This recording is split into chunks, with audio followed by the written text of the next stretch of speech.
भजन संहिता 38 उसकी 4 आयत को मैं पढ़ूंगा। क्योंकि मेरे अधर्म के कामों के कारण मेरा सिर डूब गया और वे भारी बोझ के समान मेरे सहने से बाहर हो गए हैं। मेरी मूढ़ता के कारण कोड़ों से लगे मेरे घाव बसाते हैं और सड़ गए हैं। मैं दुखी हूं और झुक गया हूं। दिन भर मैं शोक का पहरावा पहने हुए चलता फिरता हूं, क्योंकि मेरे कमर में जलन, मेरे शरीर में आरोग्यता नहीं। मैं निर्बल और बहुत ही चूर हो गया हूं और अपने मन की घबराहट से घबराता हूं। 10 आयत में लिखा, मेरा हृदय धड़कता, मेरा बल घटता जाता, मेरी आंखों की ज्योति मुझसे जाती रही। मेरे मित्र, मेरे संगी विपत्ति में अलग हो गए और कुटुंबी भी यानी रिश्तेदार भी दूर जाकर खड़े हुए।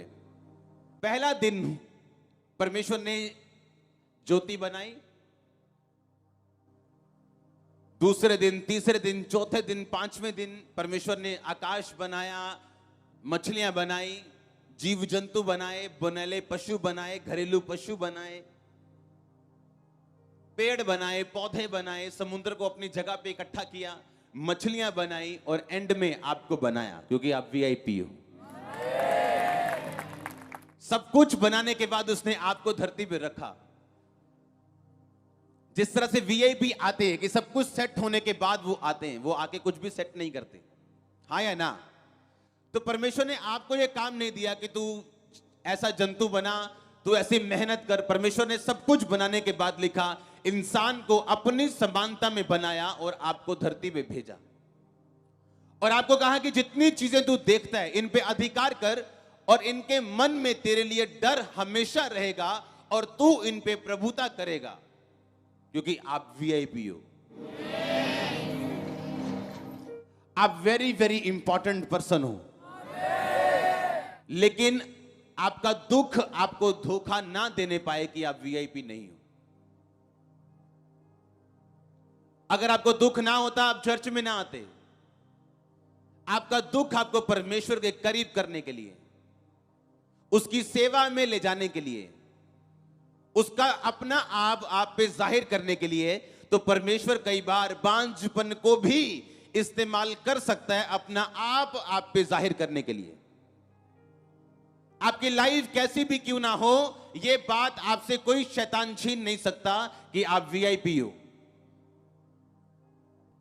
एक एमएलए भी अगर, जिसको आपने वीआईपी करके बुलाया, अगर वो ऐसा झुक के और डर के आए तो आप उसकी इज्जत नहीं करोगे। आप बोलोगे मुझे लगता है कि ये है नहीं। हाँ, आपकी चाल भी वीआईपी की तरह होनी चाहिए। हाँ, आपके पॉकेट में कितनी मनी है ये कोई मायने नहीं करता। अगर आप ये विश्वास करते हैं कि आप वीआईपी हैं, परमेश्वर के बेटे और बेटियां हैं, तो वैसा ही बन जाओगे जैसा आपका विश्वास है। परमेश्वर ने कहा हर एक मनुष्य अपने आप को वैसा देखे जैसा मैं कहता हूं। पागलपन के अटैक होने के बाद, मसीह में आने के बाद वो अटैक बढ़ गए थे, कम नहीं हुए थे। ये मेरी बड़ी प्रॉब्लम थी और मैं ये सोच रहा था कि मैं तो इसी प्रॉब्लम के कारण प्रभु में आया था। अब बाकी तो हल होती जा रही हैं, नशा खत्म हो चुका है, बाकी चीजें खत्म हो चुकी, लेकिन ये क्या प्रॉब्लम है कि मेरी तो जिसके लिए मैं आया था वो बढ़ गई है। और परमेश्वर के एक दास ने मुझसे कहा था कि शीशे के सामने खड़ा होकर बोला कर कि तू एक दिन परमेश्वर का दास होगा, तू अभिषिक्त जन है, परमेश्वर तुझसे प्यार करते हैं, तू इंपॉर्टेंट है। ऐसी बातें शीशे के सामने खड़ा होकर मैं तब बोलता था जब मुझे अटैक होते थे उन दिनों में। और आज 14 साल बाद जो बातें मैंने शीशे के सामने खड़े होकर बोली थी, उन्हें पूरा होता हुआ मैं देख चुका हूं। मैं अपने दिमाग में एक भी बात याद नहीं कर पा रहा हूं जो मैंने बोली थी और आज पूरी नहीं हुई। एक भी बात ऐसी नहीं आज की डेट में, एक भी। अगर वो 10 थी, 10 प्रेयर रिक्वेस्ट के हिसाब से अगर मैं 10 प्रोफेसी अपने आप को शीशे के सामने खड़ा होकर करता था, तो आज मैं आपको खड़ा होकर यह गवाही दे रहा हूं, एक भी ऐसी नहीं है जो मुझे याद हो कि पूरी नहीं हुई। एक भी, वन सिंगल। क्योंकि आपके जीवित रहने का आधार ना तो डॉक्टर है, ना तो डाइट है, ना तो आपकी अमीरी है, ना गरीबी है, सिर्फ प्रभु यीशु मसीह है।